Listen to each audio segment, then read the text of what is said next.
और उत्तराखंड में पिछले 12 घंटों से लगातार बारिश हो रही है। बारिश के कारण कई जनपदों में भारी नुकसान हुआ है। पहाड़ी जिलों में बारिश से जगह जगह भूस्खलन हुआ है और देहरादून के रायपुर में बादल फटने से तबाही मची है। बारिश के कारण नदी नाले उफान पर हैं, जिसके चलते कई तरह की दिक्कतें लोगों को यहां पे हो रही हैं।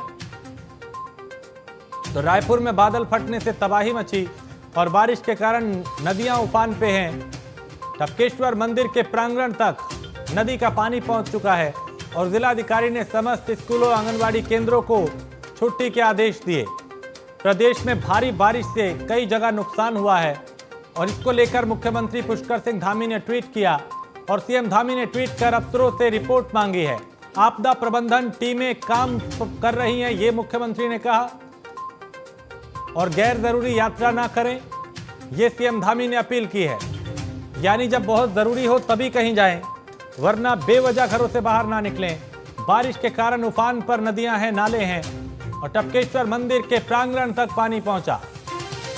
जिलाधिकारी ने स्कूल आंगनवाड़ी केंद्रों को छुट्टी के आदेश दिए और प्रदेश में भारी बारिश से तबाही को लेकर सीएम धामी ने ट्वीट किया और सीएम ने ट्वीट कर अफसरों से रिपोर्ट तलब की है। आपदा प्रबंधन टीमें काम कर रही हैं।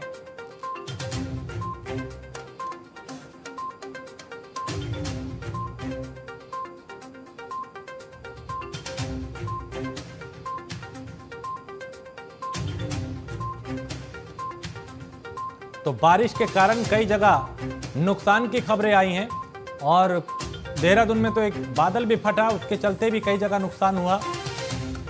नदियां नाले उफान पर हैं और जनजीवन पूरी तरह से प्रभावित हुआ है। मुख्यमंत्री पुष्कर सिंह धामी भी इसे लेकर पूरी तरह से एक्टिव। उन्होंने कहा कि हालात पे नजर है, अफसरों से रिपोर्ट मांगी गई है, गैर जरूरी यात्रा ना करें, जब बहुत जरूरी हो तभी घर से बाहर जाएं।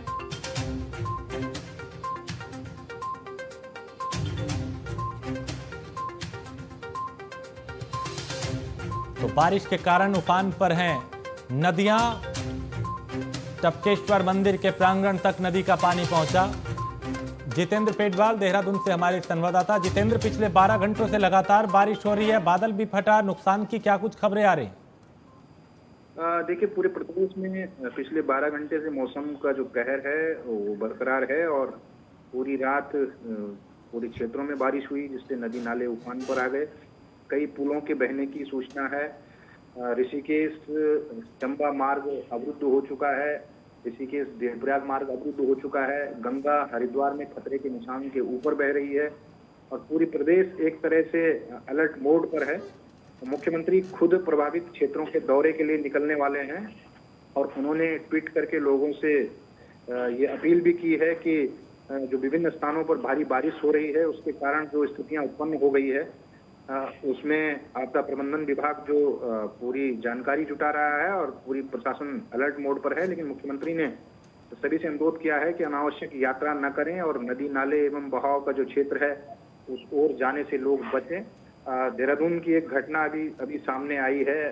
ये वीडियो भी हम अपने दर्शकों को दिखा सकते हैं कि जो सरोड़ा क्षेत्र में बादल जहां फटा है, उसी क्षेत्र में दो भाई कल देर रात को स्कूटी से सड़क मार्ग से घर जा रहे थे। सड़क मार्ग के बाद जहां से पुल शुरू होता है, वो लगभग 30 फीट तक का जो हिस्सा था वो नदी में समा गया था। तो अचानक उनकी जो स्कूटी थी वो नदी के तेज बहाव में बह गई और उनका एक भाई तो अभी तक लापता है। लेकिन एक उनका जो भाई है वो रात भर वहां जंगलों में कहीं किनारे फंसा रहा और सुबह उसको एसडीआरएफ द्वारा रेस्क्यू किया जा चुका है। उसने बताया है कि उसका भाई और उसकी स्कूटी जो है वो कहीं गायब हो गई है, अभी तक नहीं मिली है। तो इस तरह की घटनाएं अब सामने आने लगी हैं।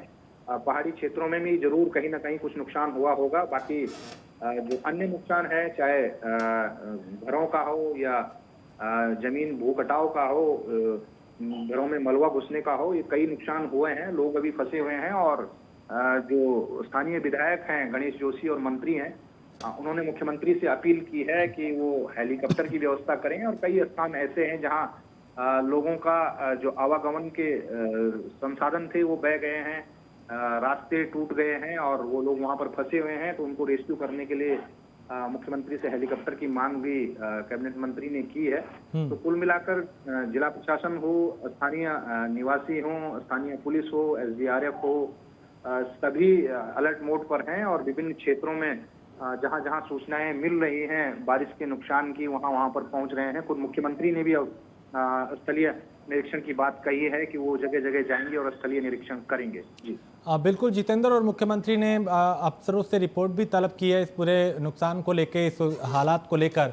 लेकिन जब मौसम विभाग की तरफ से बताया गया, भारी बारिश के संकेत पहले ही बताए गए होंगे, क्या उस हिसाब से प्रशासन पूरी तरह से एक्टिव था? लोगों से कहा गया कि आप तो पूरी तरह से सावधान रहें, और आगे मौसम विभाग क्या कह रहा है, कब तक इस तरह के हालात और बारिश रहेगी?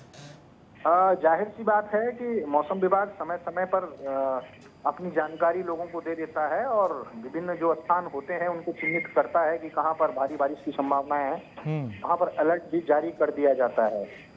अलर्ट जारी करने के बाद जो वहां की भौगोलिक स्थिति होती है उस हिसाब से वहां पर जो भी राहत और बचाव के कार्य संभव हो सकते हैं उनको किया जाता है।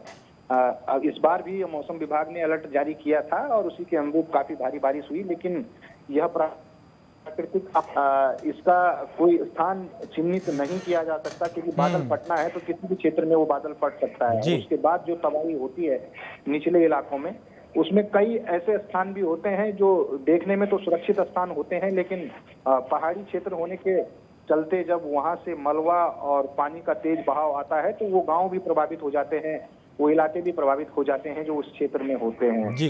तो पूरे क्षेत्र को चिन्हित कर देना या स्पेसिफिक पॉइंट्स को चिन्हित कर देना, ये बड़ी थोड़ी मुश्किल सी स्थितियां होती हैं भौगोलिक परिस्थिति के कारण। लेकिन फिर भी जितनी व्यवस्थाएं हैं वो कर दी जाती हैं। यात्रा मार्गों पर पहले से ही जेसीबी तैनात कर दिए गए थे कि मार्ग अवरुद्ध हुए तो तुरंत खोल दें।